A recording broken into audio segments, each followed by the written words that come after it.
नमस्कार, मैं हूं आंचल सिंह और आपका स्वागत है हमारे चैनल में। तो भारत की बड़ी जीत लद्दाख में भारत की ताकत के आगे चीन पीछे हट गया है। जो चीन अभी तक हमें आंखें दिखा रहा था और कह रहा था हम पीछे नहीं हटेंगे, अब वो उल्टे पांव वापस चला गया है, क्योंकि आंख में आंख मिलाकर जिस तरीके से भारतीय सैनिक सीमा पर डटे हुए हैं, चीन को ये पता चल गया है कि ये नेहरू का नहीं मोदी का बदला हुआ भारत है। और जिस तरीके से विपक्ष इस पर सवाल उठा रहा था, महीनों से सीमा विवाद चल रहा है और यहाँ पर ये सवाल उठाए जा रहे थे राहुल गांधी, रणदीप सुरजेवाला से लेकर तमाम ऐसे कांग्रेस के वरिष्ठ नेता ओवैसी तक, इसमें सियासी संग्राम मचा हुआ था और इस पर अपनी राजनीतिक रोटियां सेक रहे थे और ये कह रहे थे कि कहाँ है 56 इंच का सीना। लगातार वो प्रधानमंत्री नरेंद्र मोदी और रक्षा मंत्री राजनाथ पर सवाल उठा रहे थे, लेकिन उनके लिए अब ये करारा झटका है, क्योंकि उनको जो राजनीतिक फायदा मिलने वाला था, उनको ऐसा लग रहा था और जिस तरीके से वो झूठ और भ्रम फैला रहे थे, अब ये साफ हो गया है कि किस तरीके से भारतीय सीमा आज सुरक्षित है। और आज का जो बदला हुआ भारत है वो प्रधानमंत्री नरेंद्र मोदी के नेतृत्व वाला भारत है और आज सेना मुंह तोड़ जवाब देना जानती है और आज सेना के हाथ खुले हुए हैं। तो जिस तरीके से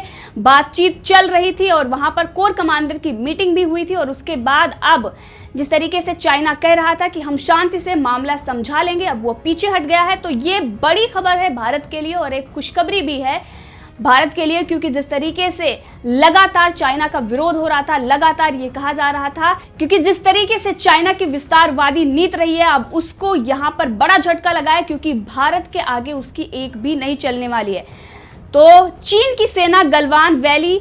पेट्रोलिंग पॉइंट 15 और हॉट स्प्रिंग एरिया से 2 से 2.5 किलोमीटर पीछे हट चुकी है और ये 6 जून को लेफ्टिनेंट जनरल स्तर की हुई मीटिंग और आने वाली मीटिंग का असर है। पहले चीन की सेना ने अपने कदम वापस खींचे तो भारत की सेना ने भी उन इलाकों से अपने कुछ सैनिकों और वाहनों को वापस बुला लिया है। उनके मुताबिक नाव के इन बिंदुओं पर दोनों तरफ से बटालियन कमांडर स्तर की बातचीत हो रही है। चीन से बातचीत के लिए भारतीय सैन्य दल पहले से ही चुशुल में मौजूद है, जो वरिष्ठ अधिकारियों की मदद कर रहा है। तो जिस तरीके से महीनों से ये विवाद चल रहा था और अब चाइना पीछे हट गया है, तो इसके लिए विपक्ष भी जिस तरीके से इस पर राजनीति कर रहा था, राहुल गांधी और कांग्रेस लगातार इस पर सवाल खड़े कर रहे थे। यहां तक कि कांग्रेस ने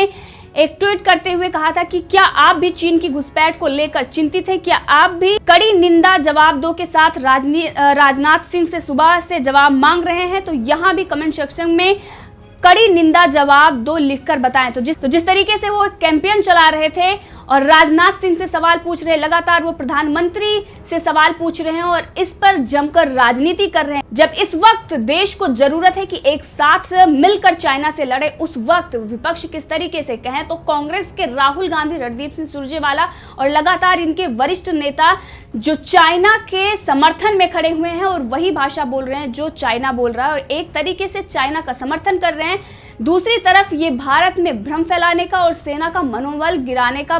लगातार प्रयत्न कर रहे हैं, लेकिन अब इन लोगों को कड़ा जवाब मिला है। और वहीं पर अगर बात करें राजनाथ सिंह के, जिस तरीके से ये सवाल खड़े कर रहे हैं और कैंपेन चला रहे हैं, सोशल मीडिया पर लगातार इनकी जो भ्रामक खबरें आती है, इससे पहले भी राहुल गांधी ने पनाग, जो जनरल पनाग है, उनका लेख शेयर करते हुए किस तरीके से गलत जानकारी दी थी, फेक न्यूज फैलाया था और हमने आपको बताया था कि जनरल पनाग कौन है जिन्होंने इस तरीके से राजनीति की और कांग्रेस के इशारे पर ये ऐसी जो आर्टिकल उन्होंने लिखा है, किस तरीके से एक मुद्दा बनाने के लिए उन्होंने उसका उपयोग किया था। तो उन पर भी राजनाथ सिंह ने करारा हमला बोला है और कहा है इसका जवाब मैं संसद सत्र में दूंगा। तो राजनाथ सिंह ने ट्वीट करते हुए कहा है कि कांग्रेस के कई नेता सवाल पूछ रहे हैं कि भारत चीन सीमा पर क्या हो रहा है। मैं देश की जनता को आश्वस्त करना चाहूंगा कि संसद में इस बारे में मैं विस्तार से जानकारी दूंगा। सीमा को लेकर मिलिट्री और डिप्लोमेटिक स्तर पर चीन के साथ भारत की बातचीत जारी है। 6 जून को मिलिट्री स्तर की वार्ता हुई है। हम किसी भी देश के मान सम्मान एवं स्वाभिमान को ना चोट पहुंचाते हैं और ना ही हम चोट बर्दाश्त करेंगे। तो जिस तरीके से उन्होंने ये साफ कर दिया है कि हम भारत के अगर स्वाभिमान पर कोई खतरा आता है या फिर अखंडता और संप्रभुता की बात आती है तो वहां पर हम पीछे नहीं हटेंगे और मुंह तोड़ जवाब देंगे। साथ में उन्होंने कहा कि जिस तरीके से आप कैंपेन चला रहे हैं, जिस तरीके से आपने सवाल पूछा है, जो कांग्रेस लगातार इस पर राजनीति कर रही है सीमा विवाद को लेकर, उस पर भी राजनाथ सिंह ने करारा जवाब देते हुए कहा है कि हम इसके बारे में मैं विस्तार से संसद में जानकारी दूंगा। और इसके लिए जिस तरीके से ये कांग्रेस के कुछ ऐसे नेता हैं जो सोशल मीडिया पर इस पे हेट स्पीच तक को लेकर और ये दिखा रहे हैं कि अगर राष्ट्रवाद ही है और इस पर जवाब देना चाहिए कि चीन भारत में घुस आया है और सरकार क्या कर रही है। इससे पहले हमने आपको बताया था कि ओवैसी ने भी इस पर सवाल खड़े किए थे और सेना और सरकार से उन्होंने सवाल पूछा था कि आखिर वो चुप क्यों है और शर्मिंदा क्यों है। तो इसी पर बबीता फोगाट है, जिसको आप जानते होंगे कि किस तरीके से उन्होंने देश का नाम रोशन किया है। उन्होंने भी राहुल गांधी पर कटाक्ष करते हुए कहा है कि राहुल गांधी जी से एक बात पूछनी थी कि वो भारत की तरफ हैं या चाइना की तरफ। आजकल उनका चाइना प्रेम ज्यादा उमड़ रहा है, क्या बात है, हिंदुस्तान पर विश्वास नहीं रहा, क्योंकि सेना जिस तरीके से इस पर बयान जारी कर रही थी और ये कह रही थी कि ऐसे खबरें बिल्कुल ही गलत हैं जो सोशल मीडिया पर लगातार फैलाई जा रही थी कि 40 से 60 किलोमीटर तक चाइना भारत के अंदर आ गया है। और इसके बाद भी राहुल गांधी इस पर सवाल उठा रहे थे, यहां तक कि राहुल गांधी का यह कहना था कि सरकार इस पर चुप है और सेना पर भी उनको विश्वास नहीं था। लोगों का कहना है कि जिस तरीके से राहुल गांधी राजदूत से, चाइना के राजदूत से मिलने जाते हैं और वहीं पर अपनी चुनाव कैंपेन चलाने के लिए और चुनाव पर जीतने के लिए चाइना से जाकर मिल जाते हैं, जो आज भारत का सबसे बड़ा दुश्मन है। और आज ही नहीं, वो 1956 से ही भारत का सबसे बड़ा दुश्मन रहा है, लेकिन कांग्रेस ही हिंदी चीनी भाई भाई का नारा देती आ रही है। तो उस पे बबीता फोगाट ने राहुल गांधी को लताड़ा और उनसे पूछा कि आप भारत के तरफ हैं या चाइना के तरफ, क्योंकि जिस तरीके से वो सवाल खड़े करते हैं और जिस तरीके से वो चाइना का समर्थन करते हैं, इससे ये साफ नजर आता है कि उनका चाइना प्रेम कुछ ज्यादा ही है। और उसके बाद कांग्रेस के नेताओं को एक एक करके बबीता फोगाट ने लताड़ा और कहा इस वक्त राजनीति जो कर रहे हैं, इस वक्त जो सीमा को लेकर इस तरीके से चाइना को समर्थन कर रहे हैं और देश का मनोबल गिरा रहे हैं, उस वक्त उनको राजनीति नहीं करनी चाहिए और इस वक्त देश के साथ खड़े होकर सेना का मनोबल बढ़ाना चाहिए। बबीता फोगाट ने एक बार फिर राहुल गांधी को याद दिलाया है कि राहुल गांधी जी से ये कहें कि नया हिंदुस्तान है, ये घर में घुस के मारता है, हमें हमारे नेतृत्व और सेना दोनों पर भरोसा है। राहुल जी को समझाएं चीनी का ज्यादा उपयोग सेहत के लिए हानिकारक होता है। कांग्रेस मोदी जी से घबराई हुई लग रही है क्योंकि राजनीति चमकाने के लिए अब वो चीन का सहारा ले रही है, क्योंकि इससे पहले जिस तरीके से वो राजदूत से मिले थे उस वक्त भी यही कहा जा रहा था कि अब राहुल गांधी जीतने के लिए सबसे बड़े दुश्मन चाइना से हाथ मिला चुके हैं। तो जिसके बाद अब बबीता फोगाट ने ये कहा है। वहीं पर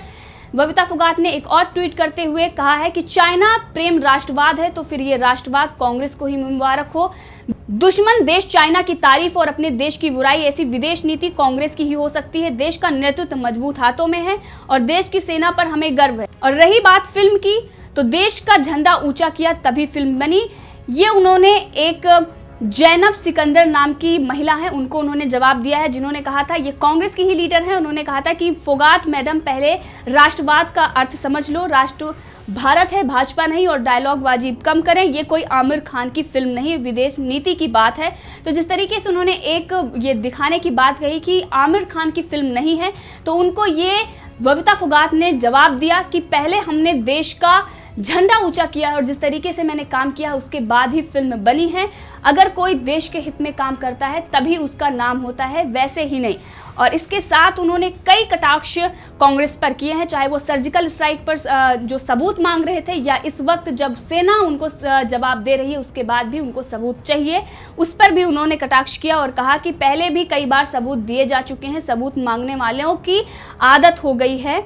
सबूत मांगने की। और वहीं पर उन्होंने राहुल गांधी से एक और सवाल किया और कहा कि प्रश्न राहुल गांधी से किया जा रहा है, जवाब देने पत्तलकार आ रहे हैं, क्यों भाई राहुल गांधी जी को जवाब देना नहीं आता क्या? देश के सम्मान और स्वाभिमान के साथ कोई समझौता नहीं हो सकता, ये बात कांग्रेस अच्छी तरह से समझ ले। ये चाइना और पाकिस्तान प्रेम एक दिन कांग्रेस को मिटा देगा। कांग्रेस इस पर हमेशा पाकिस्तान और चाइना के समर्थन में आ जाती है और देश में वो सरकार का विरोध करते करते वो देश का विरोध करती है और देश के विरोध में खड़ी हो जाती है, जिसके बाद लगातार सोशल मीडिया पर उनको लताड़ा जा रहा है। तो इससे ये समझना चाहिए राहुल गांधी को और पूरी कांग्रेस को कि आज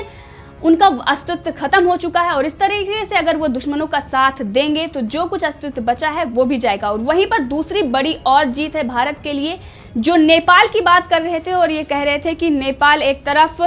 सीमा पर विवाद खड़ा कर रहा है और दूसरी तरफ चीन से विवाद चल रहा है। नेपाल ने 3 ऐसे हमारे क्षेत्र हैं जिन्होंने अपने नक्शे में दिखाया है और संसद में वो पेश भी कर रहे हैं। इस पर भी नेपाल को बड़ा झटका लगा है। उनके रक्षा मंत्री जो ये कह रहे थे कि हम सैन्य कार्रवाई करेंगे अगर भारत इस पर नहीं माना, उनके कितने सुर बदल गए हों और किस तरीके से उन्होंने घुटने टेक दिए हैं। ये वही रक्षा मंत्री हैं जो सैन्य कार्रवाई की बात कर रहे थे और आज किस तरीके से वो ये बात कर रहे हैं कि हमें कोई जरूरत नहीं है सीमा पर सेना तैनात करने की, कोई मतलब नहीं बनता, हम बातचीत से मामला सुलझा लेंगे। और दूसरी तरफ उनका कहना है कि भारत हमें तवज्जो नहीं दे रहा है और भारत हमारे साथ बातचीत नहीं करना चाहता। हम विदेश नीति पर बात करना चाहते हैं लेकिन भारत लगातार इसे टाल रहा है और हमें वो कोई तवज्जो नहीं दे रहा है। तो नेपाल के ये उप प्रधानमंत्री और रक्षा मंत्री ईश्वर पोखराल है, इन्होंने कुछ दिन पहले ही एक बयान दिया था और कहा था कि अगर भारत नहीं मानता है, अगर भारत का जो हमने अपने नक्शे में दिखाया है और भारत अगर उस पर एतराज जता रहा है तो हम सैन्य कार्रवाई करेंगे। अब उन्हीं के सुर किस तरीके से बदले हुए हैं आपको सुना देते हैं। उन्होंने ट्वीट करते हुए कहा है कि सीमा पर सेना तैनात करने का कोई मतलब नहीं बनता है और हम बातचीत करके मामला सुलझा लेंगे। और दूसरी तरफ जैसे कि हमने आपको बताया कि किस तरीके से नेपाल ये भी कह रहा है कि भारत हमें कोई तवज्जो नहीं दे रहा है। तो ये समझना चाहिए उस विपक्ष को जो सवाल उठा रहे थे कि आज 56 इंच का सीना है, तभी ऐसे देशों को घुटने पर लाने का काम प्रधानमंत्री नरेंद्र मोदी ने किया है। और आज ये बदला हुआ भारत हर किसी को मुंह तोड़ जवाब दे सकता है जो हमारे तरफ बुरी नजर उठाकर देखेगा। दूसरी तरफ नेपाल किस तरीके से घुटनों पर आ गया और एक तरफ चीन पीछे हट गया है। ये देखना होगा कि जिस तरीके से सियासी संग्राम चल रहा है और ये विपक्षी दल सिर्फ और सिर्फ राजनीतिक रोटियां सेकने के लिए और अपने चंद फायदों के लिए किस तरीके से दुश्मनों का समर्थन करते हैं और किस तरीके से चाइना और पाकिस्तान की गुड़ गाते हैं। और एक तरीके से इनको खुशी होती है अगर हमारे देश के लिए कोई संकट आता है कि अब इनकी राजनीतिक रोटियां सेकी जा सकेंगी, क्योंकि कोरोना वायरस के संकट में भी जिस तरीके से कांग्रेस सिर्फ और सिर्फ राजनीति कर रही थी और प्रधानमंत्री मोदी पर सवाल खड़े करते उन तमाम कोरोना वॉरियर्स के भी अपमान कर रही थी जो दिन रात काम कर रहे हैं। और दूसरी तरफ सेना पर जिस तरीके से अविश्वास दिखा रही है और जिस तरीके से भ्रम फैलाने की कोशिश कर रही है, अब उसको करारा जवाब मिल गया है। तो आप भी इस मुद्दे पर अपनी राय दे सकते हैं, कमेंट करके जरूर बताएं। और अगर आपने अभी तक चैनल सब्सक्राइब नहीं किया है तो कर लें ताकि हर अपडेट आप तक पहुंचती रहे।